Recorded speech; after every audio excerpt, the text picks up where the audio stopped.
The Naval Treaty by Arthur Conan Doyle. Read by Mark Young. The July which immediately succeeded my marriage was made memorable by 3 cases of interest, in which I had the privilege of being associated with Sherlock Holmes, and of studying his methods. I find them recorded in my notes under the headings of The Adventure of the Second Stain, The Adventure of the Naval Treaty, and The Adventure of the Tired Captain. The first of these, however, deals with interest of such importance, and implicates so many of the first families in the kingdom, that for many years it will be impossible to make it public. No case, however, in which Holmes was engaged has ever illustrated the value of his analytical methods so clearly, or has impressed those who were associated with him so deeply. I still retain an almost verbatim report of the interview in which he demonstrated the true facts of the case to Monsieur de Bouc of the Paris police, and Fritz von Waldbaum, the well-known specialist Danzig, both of whom had wasted their energies upon what proved to be side issues. The new century will have come, however, before the story can be safely told. Meanwhile, I pass on to the second on my list, which promised also at one time to be of national importance, and was marked by several incidents which give it a quite unique character. During my school days, I had been intimately associated with a lad named Percy Phelps, who was of much the same age as myself, though he was 2 classes ahead of me. He was a very brilliant boy, and carried away every prize which the school had to offer, finished his exploits by winning a scholarship which sent him on to continue his triumphant career at Cambridge. He was, I remember, extremely well connected, and even when we were all little boys together, we knew that his mother's brother was Lord Holhurst, the great Conservative politician. This gaudy relationship did him little good at school. On the contrary, it seemed rather a piquant thing to us to chevy him about the playground and hit him over the shins with a wicket. But it was another thing when he came out into the world. I heard vaguely that his abilities and the influences which he commanded had won him a good position at the Foreign Office, and then he passed completely out of my mind until the following letter recalled his existence. Briarbrae, Woking. My dear Watson, I have no doubt that you can remember Tadpole Phelps, who was in the 5th form when you were in the 3rd. It is possible even that you may have heard that through my uncle's influence I obtained a good appointment at the Foreign Office, and that I was in a situation of trust and honour until a horrible misfortune came suddenly to blast my career. There is no use writing of the details of that dreadful event. In the event of your acceding to my request, it is probable that I shall have to narrate them to you. I have only just recovered from 9 weeks of brain fever, and am still exceedingly weak. Do you think that you could bring your friend Mr. Holmes down to see me? I should like to have his opinion of the case. Though the authorities assure me that nothing more can be done, do try to bring him down, and as soon as possible. Every minute seems an hour while I live in this state of horrible suspense. Assure him that if I have not asked his advice sooner, it was not because I did not appreciate his talents, but because I have been off my head ever since the blow fell. Now I am clear again, though I dare not think of it too much for fear of a relapse. I am still so weak that I have to write, as you see, by dictating. Do try to bring him. Your old schoolfellow, Percy Phelps. There was something that touched me as I read this letter, something pitiable in the reiterated appeal to bring Holmes. So moved was I that even had it been a difficult matter, I should have tried it. But, of course, I knew well that Holmes loved his art, so that he was ever as ready to bring his aid as his client could be to receive it. My wife agreed with me that not a moment should be lost in laying the matter before him, and so, within an hour of breakfast time, I found myself back once more in the old rooms in Baker Street. Holmes was seated at his side table, clad in his dressing gown, and working hard over a chemical investigation. A large, curved retort was boiling furiously in the bluish flame of a Bunsen burner, and the distilled drops were condensing into a 2-litre measure. My friend hardly glanced up as I entered, and I, seeing that his investigation must be of importance, seated myself in an armchair and waited. He dipped into this bottle or that, drawing out a few drops of each with his glass pipette, and finally brought a test tube containing a solution over to the table. In his right hand he held a slip of litmus paper. "You come in a crisis, Watson," said he. "If this paper remains blue, all is well. If it turns red, it means a man's life." He dipped it into the test tube, and it flushed at once into a dull, dirty crimson. "I thought as much," he cried. "I will be at your service in an instant, Watson. You will find tobacco in the Persian slipper." He turned to his desk and scribbled off several telegrams, which were handed over to the page boy. Then he threw himself down into the chair opposite, and drew up his knees until his fingers clasped round his long, thin shins. "A very commonplace little murder," said he. "You've got something better, I fancy. You are the stormy petrel of crime, Watson. What is it?" I handed him the letter, which he read with the most concentrated attention. "It does not tell us very much, does it?" he remarked, as he handed it back to me. "Hardly anything. And yet the writing is of interest." "But the writing is not his own." "Precisely. It is a woman's." "A man's, surely?" I cried. "No, a woman's. And a woman of rare character. You see, at the commencement of an investigation, it is something to know that your client is in close contact with someone who, for good or evil, has an exceptional nature. My interest is already awakened in the case. If you're ready, we will start at once for Woking, and see this diplomatist who is in such evil case, and the lady to whom he dictates his letters. We were fortunate enough to catch an early train at Waterloo, and in a little under an hour we found ourselves among the fir woods and the heather of Woking. Brae proved to be a large detached house, standing in extensive grounds, within a few minutes' walk of the station. On sending in our cards, we were shown into an elegantly appointed drawing-room, where we were joined in a few minutes by a rather stout man, who received us with much hospitality. His age may have been nearer 40 than 30, but his cheeks were so ruddy and his eyes so merry that he still conveyed the impression of a plump and mischievous boy. "I'm so glad that you have come," said he, shaking our hands with effusion. "Percy has been inquiring for you all morning. Oh, poor old chap. He clings to any straw. His father and his mother asked me to see you, but the mere mention of the subject is very painful to them." "We have no details yet," observed Holmes. "I perceive that you are not yourself a member of the family." Our acquaintance looked surprised, and then, glancing down, he began to laugh. "Of course you saw the J.H. monogram on my locket," said he. "For a moment I thought you had done something clever. Joseph Harrison is my name, and as Percy is to marry my sister Annie, I shall at least be a relation by marriage. You will find my sister in his room, for she has nursed him hand and foot this 2 months back. Perhaps we'd better go in at once, for I know how impatient he is." The chamber in which we were shown was on the same floor as the drawing-room. It was furnished, partly as a sitting and partly as a bedroom, with flowers arranged daintily in every nook and corner. A young man, very pale and worn, was lying upon a sofa near the open window, through which came the rich scent of the garden and the balmy summer air. A woman was sitting beside him, who rose as we entered. "Shall I leave, Percy?"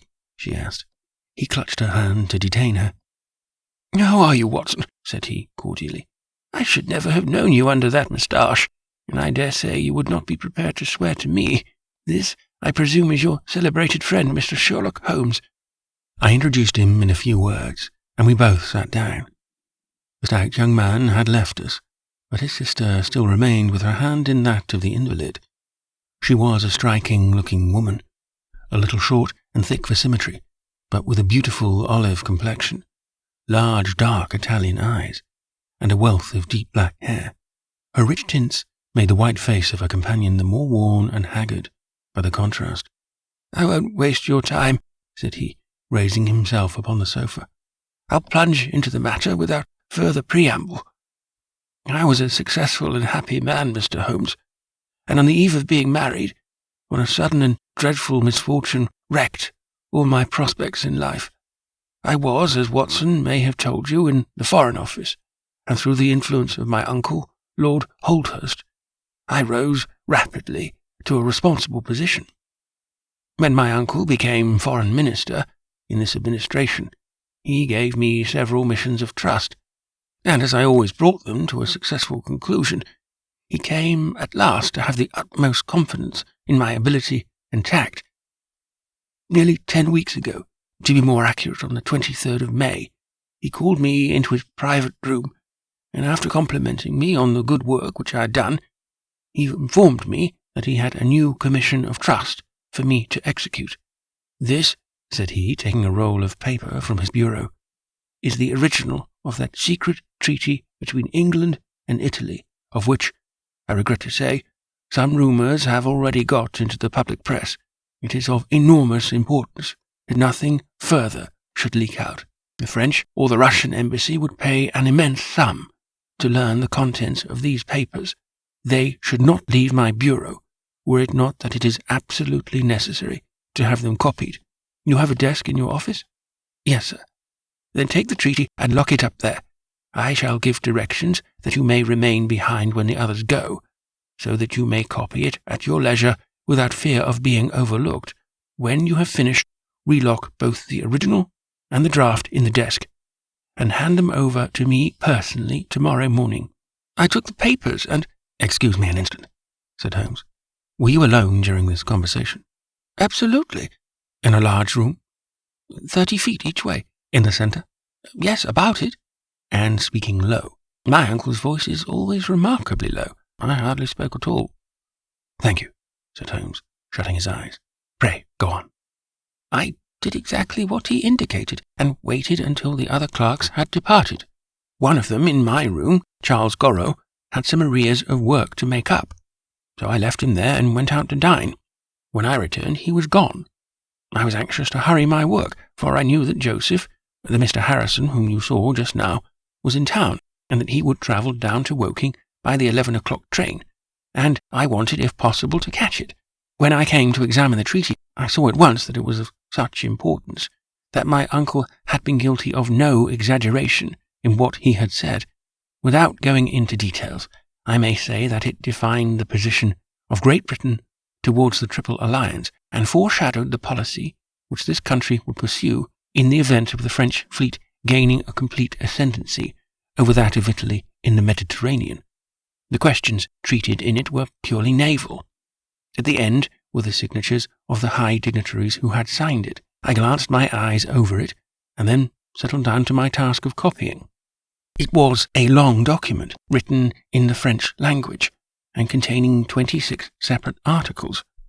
I copied as quickly as I could, but at 9 o'clock I had only done 9 articles, and it seemed hopeless for me to attempt to catch my train. I was feeling drowsy and stupid, partly from my dinner, and also from the effects of a long day's work. A cup of coffee would clear my brain. A commissionaire remains all night in a little lodge at the foot of the stairs, and is in the habit of making coffee at his spirit lamp for any of the officials who may be working overtime. I rang the bell, therefore, to summon him. To my surprise, it was a woman who answered the summons, a large, coarse-faced, elderly woman in an apron. She explained that she was the commissionaire's wife who did the charring, and I gave her the order for the coffee.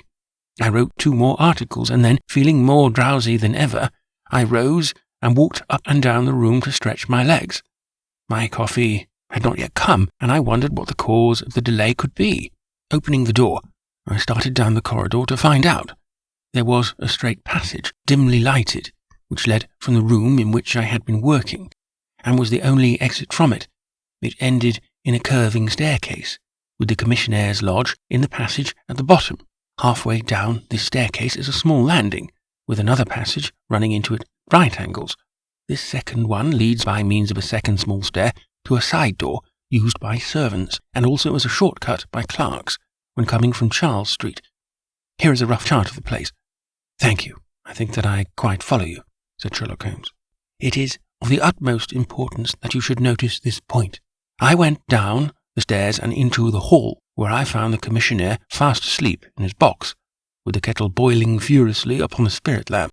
I took off the kettle and blew out the lamp, for the water was spurting over the floor.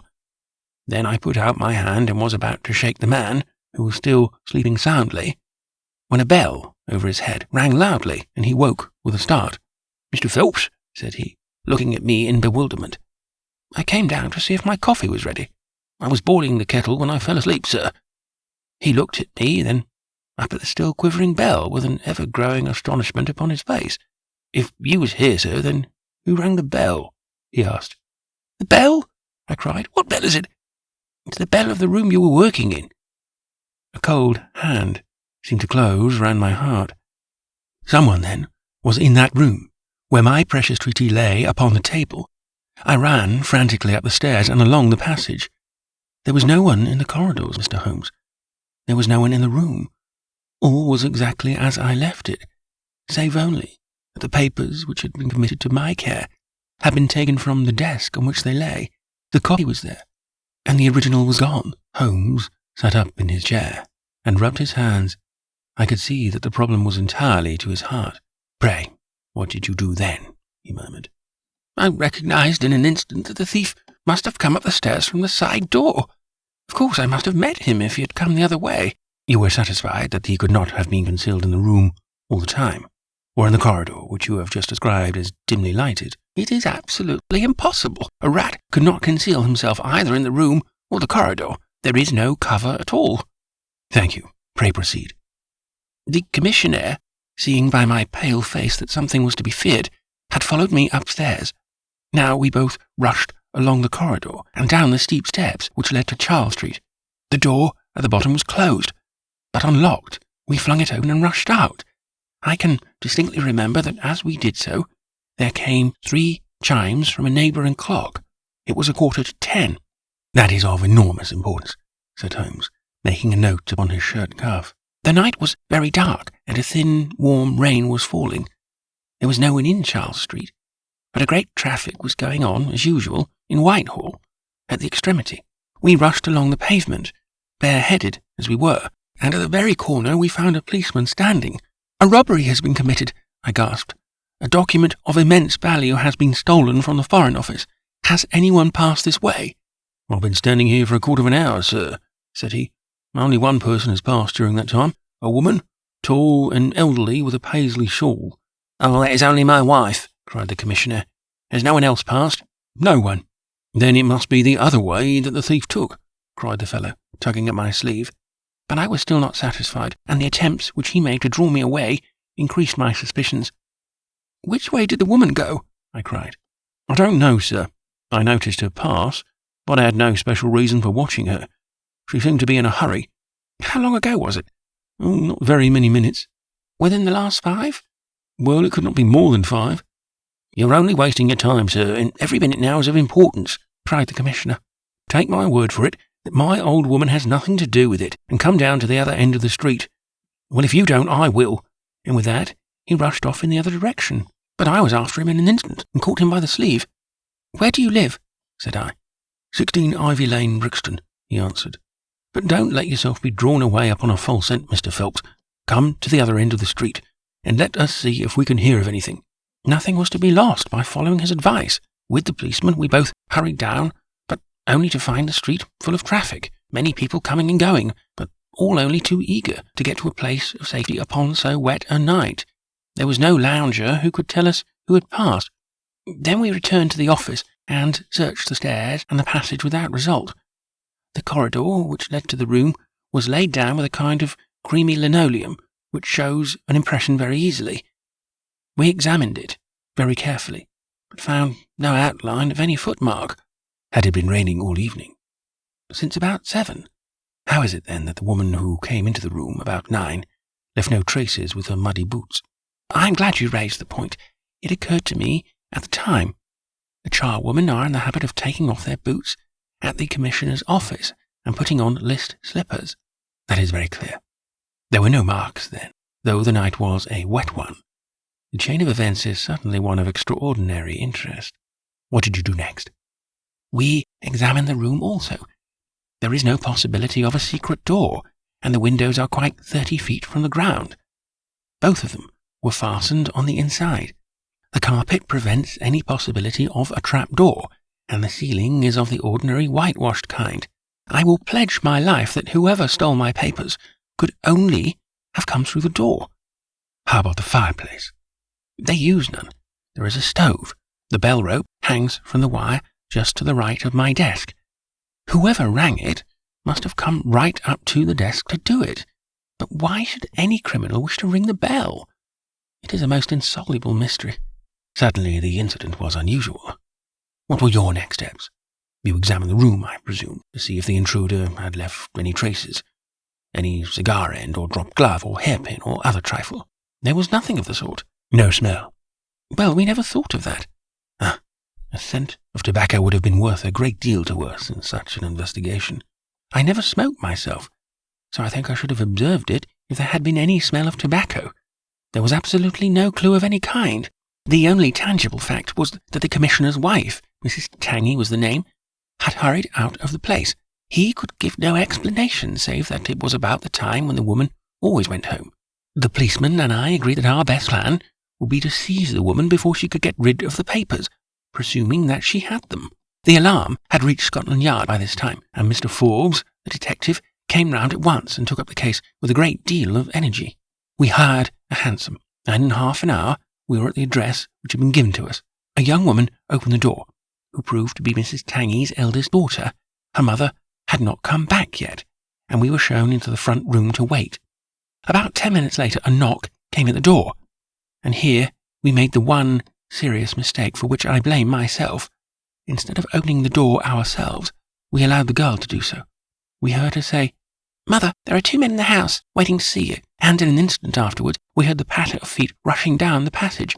Forbes flung open the door, and we both ran into the back room or kitchen. But the woman had got there before us. She stared at us with defiant eyes, and then, suddenly recognizing me, an expression of absolute astonishment came over her face. "Why, if it isn't Mr. Phelps of the office," she cried. Come, who did you think we were when you ran away from us?" asked my companion. "I thought you were the brokers," said she. "We have had some trouble with a tradesman." "That's not quite good enough," answered Forbes. "We have reason to believe that you have taken a paper of importance from the Foreign Office, and that you ran in here to dispose of it. You must come back with us to Scotland Yard to be searched." It was in vain that she protested and resisted. A four-wheeler was brought, and we all three drove back in it. We had first made an examination of the kitchen, and especially of the kitchen fire, to see whether she might have made away with the papers during the instant that she was alone. There were no signs, however, of any ashes or scraps. When we reached Scotland Yard, she was handed over at once to the female searcher. I waited in an agony of suspense until she came back with a report. There were no signs of the papers. Then, for the first time, the horror of my situation came in its full force. Hitherto I had been acting, and action had numbed thought. I had been so confident of regaining the treaty at once that I had not dared to think of what would be the consequence if I failed to do so. But now there was nothing more to be done, and I had leisure to realize my position. It was horrible. Watson there would tell you that I was a nervous, sensitive boy at school. It is my nature. I thought of my uncle and of his colleagues in the cabinet, of the shame which I had brought upon him, upon myself, upon everyone connected with me. What though I was the victim of an extraordinary accident? No allowance is made for accidents where diplomatic interests are at stake. I was ruined. Shamefully, hopelessly ruined. I don't know what I did. I fancy I must have made a scene. I have a dim recollection of a group of officials who crowded round me, endeavouring to soothe me. One of them drove down with me to Waterloo and saw me into the Woking train. I believe that he would have come all the way had it not been that Dr. Ferrier, who lives near me, was going down by that very train. The doctor most kindly took charge of me, and it was well he did so, for I had a fit in the station, and before we reached home I was practically a raving maniac. You can imagine the state of things here when they were roused from their beds by the doctor's ringing and found me in this condition. Poor Annie here and my mother were broken-hearted. Dr. Ferrier had just heard enough from the detective at the station to be able to give an idea of what had happened, and his story did not mend matters. It was evident to all that I was in for a long illness. So Joseph was bundled out of this cheery bedroom, and it was turned into a sick room for me. Here I have lain, Mr. Holmes, for over 9 weeks, unconscious, and raving with brain fever.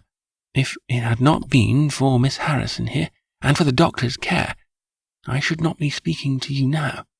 She has nursed me by day and a hired nurse has looked after me by night, for, in my mad fits, I was capable of anything. Slowly, my reason has cleared, but it is only during the last 3 days that my memory has quite returned. Sometimes I wish that it never had. The first thing that I did was to wire Mr. Forbes, who had the case in hand. He came out and assures me that, though everything has been done, no trace of a clue has been discovered. The commissionaire and his wife have been examined in every way without any light being thrown upon the matter. The suspicions of the police then rested upon young Goriot, who, as you may remember, stayed over time in the office that night. His remaining behind and his French name were really the only 2 points which could suggest suspicion. But as a matter of fact, I did not begin work until he had gone, and his people are of Huguenot extraction, but as English in sympathy and tradition as you and I are. Nothing was found to implicate him in any way, and then the matter dropped. I turn to you, Mr. Holmes, as absolutely my last hope. If you fail me, then my honour as well as my position are forever forfeited." The invalid sank back upon his cushions, tired out by this long recital, while his nurse poured him out a glass of some stimulating medicine. Holmes sat silently, with his head thrown back and his eyes closed, in an attitude which might seem listless to a stranger, but which I knew betokened the most intense self-absorption. "Your statement has been so explicit," said he at last, "that you have really left me very few questions to ask. There is one of the very utmost importance, however. Did you tell anyone that you had this special task to perform?" "No one." "Not Miss Harrison here, for example?" "No. I had not been back to Woking between getting the order and executing the commission." "And none of your people had by chance been to see you?" "None." "Did any of them know their way about in the office?" "Oh yes, all of them had been shown over it." "Still, of course, if you said nothing to anyone about the treaty, these inquiries are irrelevant." "I said nothing." "Did you know anything of the commissionaire?" "Nothing, except that he is an old soldier." "What regiment?" "Oh, I have heard, the Coldstream Guards." Thank you. I have no doubt I can get details from Forbes. The authorities are excellent at amassing facts, though they do not always use them to advantage." What a lovely thing a rose is. He walked past the couch to the open window, and held up the drooping stalk of a moss rose, looking down at the dainty blend of crimson and green. It was a new phase of his character to me, for I had never before seen him show any keen interest in natural objects. "There is nothing in which deduction is so necessary as in religion," said he, leaning with his back against the shutters. "It can be built up as an exact science by the reasoner. Our highest assurance of the goodness of Providence seems to me to rest in the flowers. All other things, our powers, our desires, our food, are all really necessary for our existence in the first instance. But this rose is an extra. Its smell and its colour are an embellishment of life, not a condition of it. It is only goodness which gives extras. And so I say again that we have much to hope from the flowers." Percy Phelps and his nurse looked at Holmes during this demonstration with surprise, and a good deal of disappointment written upon their faces. He had fallen into a reverie, with the moss rose between his fingers. It had lasted some minutes before the young lady broke in upon it. "Do you see any prospect of solving this mystery, Mr. Holmes?" she asked, with a touch of asperity in her voice. "Oh, the mystery," he answered, coming back with a start to the realities of life. "Well, it would be absurd to deny that the case is a very abstruse and complicated one. But I can promise you that I will look into the matter and let you know any points which may strike me." "Do you see any clue?" "You have furnished me with 7. But of course I must test them before I can pronounce upon their value." "You suspect someone?" "I suspect myself." "What?" "Of coming to conclusions too rapidly." "Then go to London and test your conclusions." "Your advice is very excellent, Miss Harrison," said Holmes, rising. "I think, Watson, we cannot do better. Do not allow yourself to indulge in false hopes, Mr. Phelps. The affair is a very tangled one. I shall be in a fever until I see you again," cried the diplomatist. "Well, I'll come up by the same train tomorrow, though it's more than likely that my report will be a negative one." "God bless you for promising to come," cried our client. "It gives me fresh life to know that something is being done. By the way, I have had a letter from Lord Holdhurst." "Huh. What did he say?" "He was cold, but not harsh. I dare say my severe illness prevented him from being that. He repeated that the matter was of the utmost importance, and added that no steps would be taken about my future, by which he means, of course, my dismissal, until my health was restored, and I had an opportunity of repairing my misfortune." "Well, that was reasonable and considerate," said Holmes. "Come, Watson, for we have a good day's work before us in town." Mr. Joseph Harrison drove us down to the station, and we were soon whirling up in a Portsmouth train. Holmes was sunk in profound thought, and hardly opened his mouth until we had passed Clapham Junction. It's a very cheery thing to come into London by any of these lines which run high, and allow you to look down upon the houses like this. I thought he was joking, for the view was sordid enough, but he soon explained himself. "Look at those big, isolated clumps of building rising up above the slates, like brick islands in a lead-coloured sea. The board schools, lighthouses, my boy, beacons of the future, capsules with hundreds of bright little seeds in each, out of which will spring the wise, better England of the future. I suppose that man Phelps does not drink. I should not think so. Nor should I. But we are bound to take every possibility into account. The poor devil has certainly got himself into very deep water, and it's a question whether we shall ever be able to get him ashore. What do you think of Miss Harrison? A girl of strong character." "Yes, but she is a good sort, or I am mistaken. She and her brother are the only children of an ironmaster somewhere up Northumberland way.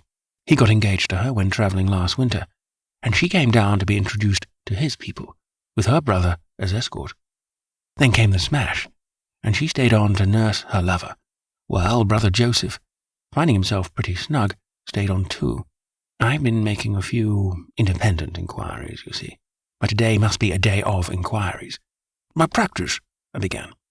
"Oh, if you find your own case is more interesting than mine," said Holmes, with some asperity. "I was going to say that my practice could get along very well for a day or two, since it is the slackest time in the year." "Excellent," said he, recovering his good humour. "Then we'll look into this matter together. I think that we should begin by seeing Forbes. He can probably tell us all the details we want until we know from what side the case is to be approached." "You said you had a clue." "Well, we have several, but we can only test their value by further inquiry. The most difficult crime to track is the one which is purposeless. Now, this is not purposeless. Who is it who profits by it? There is the French ambassador, there is the Russian, there is whoever might sell it to either of these, and there is Lord Holdhurst." "Lord Holdhurst?" "Well, it is just conceivable that a statesman might find himself in a position where he was not sorry to have such a document accidentally destroyed." "Not a statesman with the honourable record of Lord Holdhurst?" "It is a possibility, and we cannot afford to disregard it. We shall see the noble lord today, and find out if he can tell us anything. Meanwhile, I have already set inquiries on foot." "Already?" "Yes. I sent wires from Woking Station to every evening paper in London. This advertisement will appear in each of them." He handed over a sheet torn from a notebook. On it was scribbled in pencil, £10 reward, the number of the cab which dropped a fare at or about the door of a Foreign Office in Charles Street at 10:15 in the evening of 23rd May. Apply 221B Baker Street. "You are confident that the thief came in a cab?" "If not, there is no harm done. But if Mr. Helps is correct in stating that there is no hiding place either in the room or the corridors, then the person must have come from outside. If he came from outside on so wet a night, and yet left no trace of damp upon the linoleum, which was examined within a few minutes of his parting, then it is exceeding probable that he came in a cab. Yes, I think that we may safely deduce a cab." "Sounds plausible." "That is one of the clues of which I spoke. It may lead us to something, and then, of course, there's the bell. which is the most distinctive feature of the case. Why should the bell ring? Was it the thief who did it out of bravado? Or was it someone who was with the thief who did it in order to prevent the crime? Or was it an accident? Or was it... He sank back into the state of intense and silent thought from which he had emerged. But it seemed to me, accustomed as I was to his every mood, that some new possibility had dawned suddenly upon him. It was 3:20 when we reached our terminus, and after a hasty luncheon at the buffet, we pushed on at once to Scotland Yard. Holmes had already wired to Forbes, and we found him waiting to receive us. A small, foxy man with a sharp but by no means amiable expression. He was decidedly frigid in his manner to us, especially when he heard the errand upon which we had come. "I've heard of your methods before now, Mr. Holmes," said he tartly. "You are ready enough to use all the information that the police can lay at your disposal, and then you try to finish the case yourself and bring discredit on them." "On the contrary," said Holmes, "out of my last 53 cases, my name has only appeared in 4, and the police have had all the credit in 49. I don't blame you for not knowing this, for you are young and inexperienced. But if you wish to get on in your new duties, you will work with me, and not against me." "I'll be glad of a hint or two," said the detective, changing his manner. "I've certainly had no credit from the case so far." "What steps have you taken?" "Tangy, the commissionaire, has been shadowed. He left the guards with a good character, and we can find nothing against him. His wife is a bad lot, though. I fancy she knows more about this than appears." "Have you shadowed her?" "We have set one of our women onto her. Mrs. Tangy drinks, and our woman has been with her twice when she was well on, but she could get nothing out of her." "I understand that they have brokers in the house." "Yes, but they were paid off." "Where did the money come from?" "Well, that was all right. His pension was due. They have not shown any sign of being in funds." "What explanation did you give of having answered the bell when Mr. Phelps rang for the coffee?" "She said that her husband was very tired and she wished to relieve him." "Well, certainly that would agree with his being found a little later asleep in his chair. There is nothing against them then, but the woman's character. Did you ask her why she hurried away that night?" Her haste attracted the attention of the police constable. "She was later than usual and wanted to get home." "Did you point out to her that you and Mr. Phelps, who started at least 20 minutes after her, got home before her?" "She explains that by the difference between a bus and a hansom." "Did she make it clear why, on reaching her house, she ran into the back kitchen? Because she had the money there with which to pay off the brokers." "She has at least an answer for everything. Did you ask her whether, in leaving, she met anyone or saw anyone loitering about Charles Street?" "She saw no one but the constable." "Well, you seem to have cross-examined her pretty thoroughly. What else have you done?" "The clerk Garreau has been shadowed all these 9 weeks, but without result. We can show nothing against him." "Anything else?" "Well, we have nothing else to go upon, no evidence of any kind." "Have you formed a theory about how the bell rang?" "Well, I must confess that it beats me. It was a cool hand, whoever it was, to go and give the alarm like that." "Yes, it was a queer thing to do." "Many thanks to you for what you have told me. If I can put the man into your hands, you shall hear from me. Come along, Watson." "Where are we going to now?" I asked as we left the office. "We are now going to interview Lord Holdhurst, the Cabinet Minister and future Premier of England." We were fortunate in finding that Lord Holdhurst was still in his chambers in Downing Street, and on Holmes sending in his card, we were instantly shown up. The statesman received us with that old-fashioned courtesy for which he is remarkable, and seated us on the 2 luxuriant lounges on either side of the fireplace. Standing on the rug between us, with his slight, tall figure, his sharp features, thoughtful face, curling hair prematurely tinged with grey, he seemed to represent that not-too-common type, a nobleman who is in truth noble. "Your name is very familiar to me, Mr. Holmes," said he, smiling, "and of course I cannot pretend to be ignorant of the object of your visit. There has only been one occurrence in these offices which could call for your attention. In whose interest are you acting, may I ask?" "In that of Mr. Percy Phelps," answered Holmes. "My unfortunate nephew. You can understand that our kinship makes it the more impossible for me to screen him in any way. I fear that the incident must have a very prejudicial effect on his career. But if the document is found, that, of course, would be different. I had 1 or 2 questions which I wish to ask you, Lord Holdhurst. I shall be happy to give you any information in my power. Was it in this room that you gave your instructions as to the copying of the document. It was? Then you could hardly have been overheard. It is out of the question. Did you ever mention to anyone that it was your intention to give anyone the treaty to be copied? Never. You were certain of that? Absolutely. Well, since you never said so, and Mr. Phelps never said so, and nobody else knew anything of the matter, then the thief's presence in the room was purely accidental. He saw his chance, and he took it. The statesman smiled. You take me out of my province there, said he. Holmes considered for a moment. There is another very important point which I wish to discuss with you, said he. You feared, as I understand, that very grave results might follow from the details of this treaty becoming known. A shadow passed over the expressive face of the statesman. Very grave results indeed. And have they occurred? Not yet. If the treaty had reached, let us say, the French or Russian Foreign Office, you would expect to hear of it? I should, said Lord Holdhurst with a wry face. Since nearly 10 weeks have elapsed, then, and nothing has been heard, it is not unfair to suppose that for some reason the treaty has not reached them. Lord Holdhurst shrugged his shoulders. We can hardly suppose, Mr. Holmes, that the thief took the treaty in order to frame it and hang it up. Perhaps he is waiting for a better price. If he waits a little longer, he will get no price at all. The treaty will cease to be secret in a few months. That is most important, said Holmes. Of course, it is a possible supposition that the thief has had a sudden illness. An attack of brain fever, for example, asked the statesman, flashing a swift glance at him. I did not say so, said Holmes imperturbably. And now, Lord Holdhurst, we have already taken up too much of your valuable time, and we shall wish you good day. Every success to your investigation, be the criminal who it may, answered the nobleman, as he bowed us at the door. He's a fine fellow, said Holmes, as we came out into Whitehall, but he has a struggle to keep up his position. He is far from rich and has many calls. You noticed, of course, that his boots had been resold. Now, Watson, I won't detain you from your legitimate work any longer. I shall do nothing more today, unless I have an answer to my cab advertisement.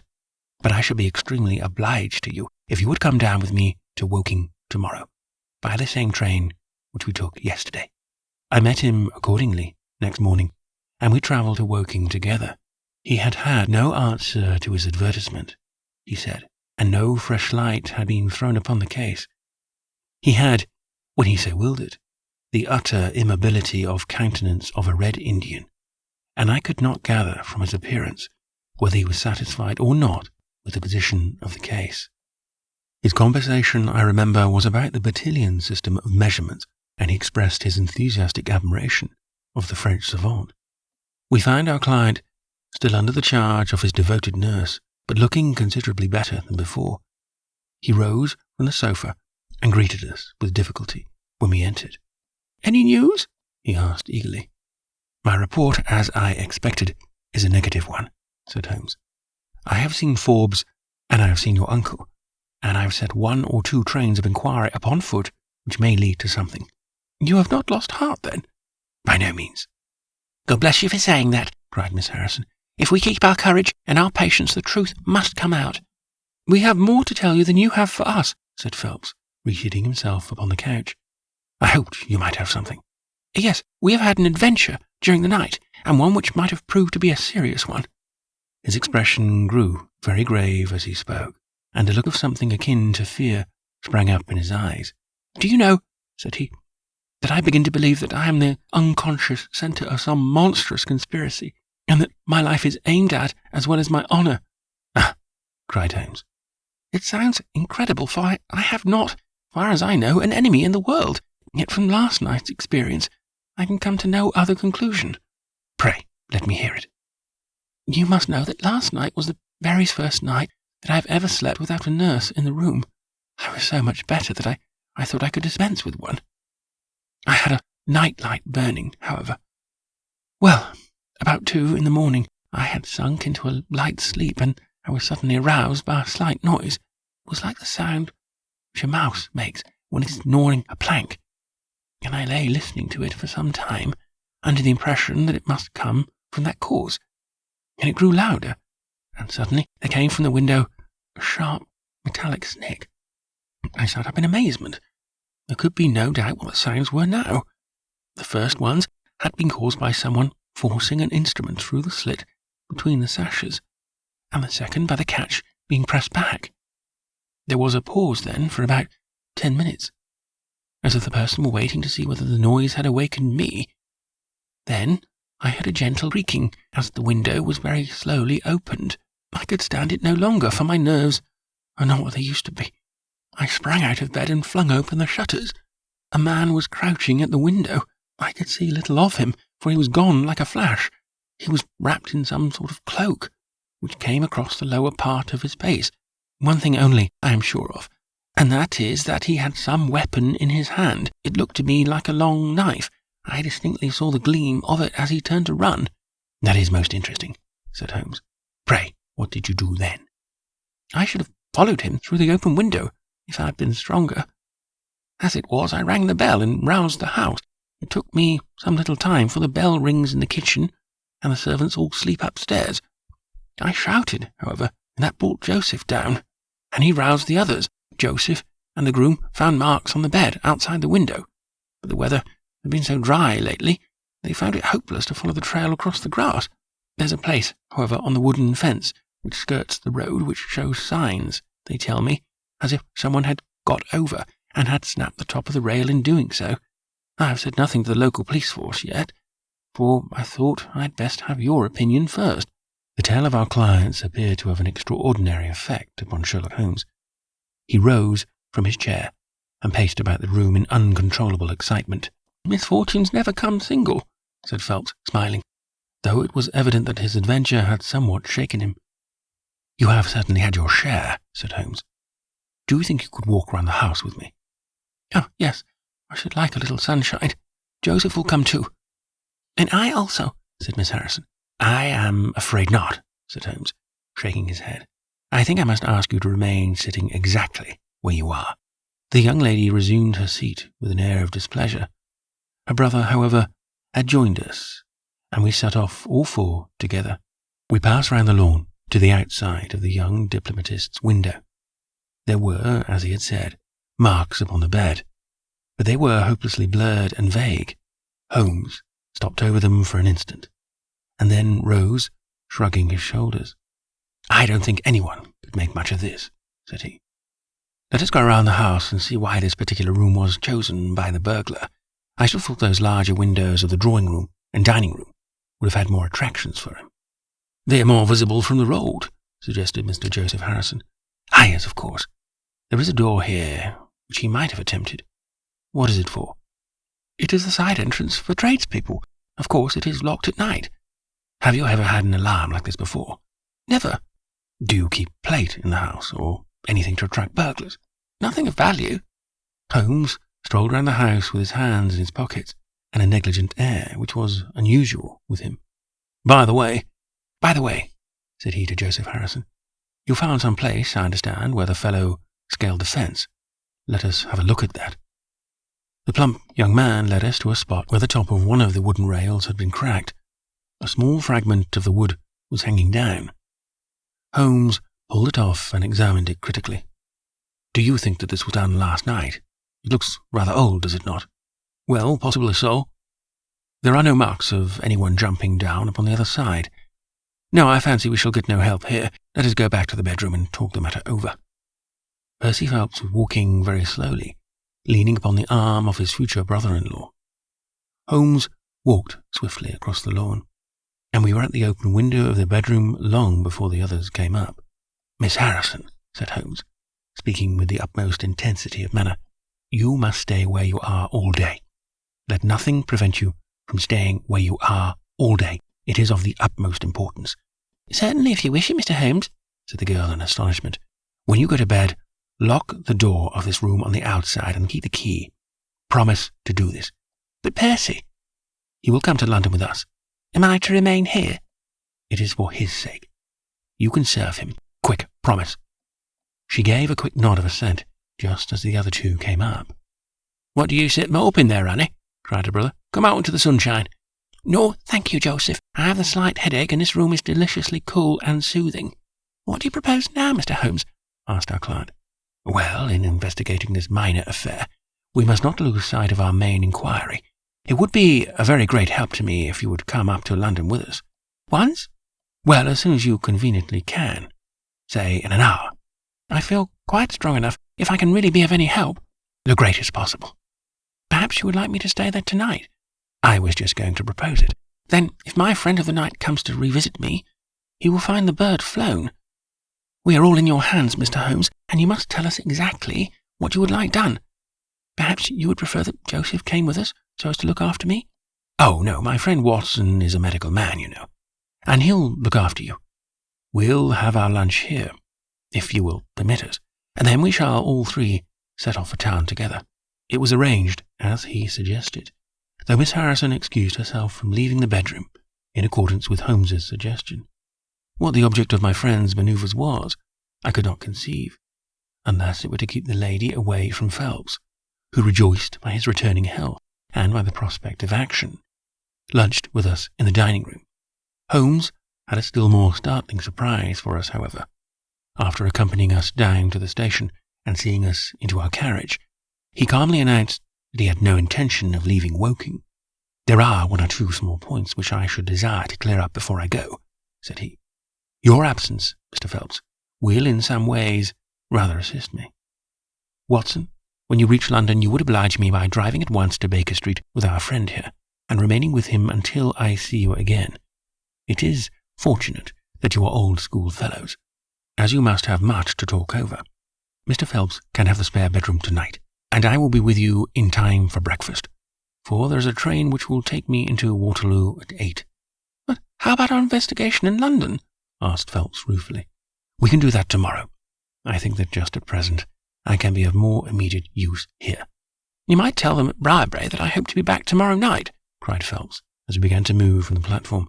I hardly expect to go back to Briarbrae, answered Holmes, and waved his hand to us cheerily as we shot out from the station. Phelps and I talked it over on our journey, but neither of us could devise a satisfactory response for this new development. I suppose he wants to find out some clue as to the burglary last night, if a burglar it was. For myself, I don't believe it was an ordinary thief. What is your own idea, then? Upon my word, you may put it down to my weak nerves or not, but I think there is some deep political intrigue going on around me, and that for some reason that passes my understanding, my life is aimed at by the conspirators. It sounds high-flown and absurd, but consider the facts. Why should a thief try to break in at a bedroom window, where there could be no hope of any plunder? And why should he come with a long knife in his hand? You are sure it was not a housebreaker's jimmy? Oh, no, it was a knife. I saw the flash of the blade quite distinctly. Why on earth should you be pursued with such animosity? That is the question. Well, if Holmes takes the same view, that would account for his action, would it not? Presuming that your theory is correct, if he can lay his hands upon the man who threatened you last night, he will have gone a long way towards finding who took the Naval Treaty. It is absurd to suppose that you have two enemies, one of whom robs you, while the other threatens your life. Holmes said that he was not going to Briarbrae. I've known him for some time, said I, but I never knew him to do anything without a very good reason. And with that, our conversation drifted off onto other topics. But it was a weary day for me. Phelps was still weak after his long illness, and his misfortune made him querulous and nervous. In vain I endeavoured to interest him in Afghanistan, in India, in social questions, in anything which might take his mind out of the groove. He would always come back to his lost treaty, wondering, guessing, speculating as to what Holmes was doing, what steps Lord Holdhurst was taking, what news we should have in the morning. As the evening wore on, his excitement became quite painful. You have explicit faith in Holmes? He asked. I have seen him do some remarkable things. But he never brought light into anything quite so dark as this? Oh, yes. I have known him solve questions which presented fewer clues than yours. But not where such large interests are at stake? I don't know that. To my certain knowledge, he has acted on behalf of 3 of the reigning houses of Europe in very vital matters. But you know him well, Watson. He is such an inscrutable fellow that I never quite know what to make of him. Do you think he is hopeful? Do you think he expects to make a success of it? He has said nothing. That is a bad sign. On the contrary, I have noticed that when he is off the trail, he generally says so. It is when he's on a scent and is not quite absolutely sure yet that it is the right one, that he is most taciturn. Now, my dear fellow, we can't help matters by making ourselves nervous about them. So let me implore you, go to bed, and so be fresh for whatever may await us tomorrow." I was able at last to persuade my companion to take my advice, though I knew from his excited manner that there was not much hope of sleep for him. Indeed, his mood was infectious, for I lay tossing half the night myself, brooding over this strange problem, and inventing 100 theories, each of which was more impossible than the last. Why had Holmes remained at Woking? Why had he asked Miss Harrison to remain in the sick room all day? Why had he been so careful not to inform the people at Briarbrae that he intended to remain near them? I cudgelled my brains until I fell asleep, in the endeavour to find some explanation which would cover all these facts. It was 7 o'clock when I awoke, and I set off at once for Phelps's room, to find him haggard and spent after a sleepless night.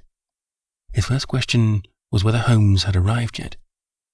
"He'll be here when he promised," said I, "and not an instant sooner or later." And my words were true, for shortly after 8 a hansom dashed up to the door, and our friend got out of it. Standing in the window, we saw that his left hand was swathed in a bandage, and that his face was very grim and pale. He entered the house, but it was some little time before he came upstairs. "He looks like a beaten man," cried Phelps. I was forced to confess that he was right. "After all," said I, "the clue of the matter lies probably here in town." Phelps gave a groan. "I don't know how it is," said he, "but I had hoped for so much from his return. Surely his hand was not tied up like that yesterday. What can be the matter?" "You are not wounded, Holmes?" I asked as my friend entered the room. "Tut, it is only a scratch through my own clumsiness," he answered, nodding his good mornings to us. "This case of yours, Mr. Phelps, is certainly one of the darkest which I have ever investigated. I fear that you would find it beyond you." "It has been a most remarkable experience." "That bandage tells of adventures," said I. "Won't you tell us what has happened?" "After breakfast, my dear Watson. Remember that I have breathed 30 miles of Surrey air this morning. I suppose that there has been no answer from my cabman advertisement. Well, we cannot expect to score every time." The table was all laid, and just as I was about to ring, Mrs. Hudson entered with the tea and coffee. A few minutes later, she brought in 3 covers, and we all drew up to the table. Holmes ravenous, I curious, and Phelps in the gloomiest state of depression. "Mrs. Hudson has risen to the occasion," said Holmes, uncovering a dish of curried chicken. "Her cuisine is a little limited, but she has as good an idea of breakfast as a Scotchwoman. What have you here, Watson?" "Ham and eggs," I answered. "Good. What are you going to take, Mr. Phelps? Curried fowl or eggs, or will you help yourself?" "Thank you. I can eat nothing," said Phelps. "Oh, come. Try the dish before you." "Thank you. I would really rather not." "Well, then," said Holmes with a mischievous twinkle, "I suppose that you have no objection to helping me?" Phelps raised the cover, and as he did so, he uttered a scream, and sat there, staring with a face as white as the plate upon which he looked. Across the centre of it was lying a little cylinder of blue-grey paper. He caught it up, devoured it with his eyes, and then danced madly about the room, pressing it to his bosom and shrieking out in his delight. Then he fell back into an armchair, so limp and exhausted with his own emotions that we had to pour brandy down his throat to keep him from fainting. There, there," said Holmes, soothing, patting him upon the shoulder. "It was too bad to spring it on you like this, but Watson here will tell you that I never can resist a touch of the dramatic." Phelps seized his hand and kissed it. "God bless you," he cried. "You have saved my honour." "Well, my own was at stake, you know," said Holmes. "I assure you it is just as hateful to me to fail in a case as it can be to you to blunder over a commission." Phelps thrust away the precious document into the innermost pocket of his coat. "I have not the heart to interrupt your breakfast any further, and yet I am dying to know how you got it and where it was." Sherlock Holmes swallowed a cup of coffee and turned his attention to the ham and eggs. Then he rose, lit his pipe, and settled himself down into his chair. "I'll tell you what I did first, and how I came to do it afterwards," said he. "After leaving you at the station, I went for a charming walk through some admirable Surrey scenery to a pretty little village called Ripley. where I had my tea at an inn, and took the precaution of filling my flask and of putting a paper of sandwiches in my pocket. There I remained until evening, when I set off for Woking again, and found myself in the high road outside Briarbrae just after sunset. Well, I waited until the road was clear. It is never a very frequented one at any time, I fancy. And then I clambered over the fence of the grounds. "Surely the gate was open," ejaculated Phelps. "Yes, but I have a peculiar taste in these matters. I chose the place where the 3 fir trees stand, and behind their screen I got over without the least chance of anyone in the house being able to see me. I crouched down among the bushes on the other side, and crawled from one to the other. Witness the disreputable state of my trouser knees, until I had reached the clump of rhododendrons just opposite to your bedroom window. There I squatted down and awaited developments. The blind was not down in your room, and I could see Miss Harrison sitting there reading by the table. It was 10:15 when she closed a book, fastened the shutters, and retired. I heard her shut the door, and felt quite sure that she had turned the key in the lock. "The key!" ejaculated Phelps. Yes, I had given Miss Harrison instructions to lock the door on the outside, and take the key with her when she went to bed.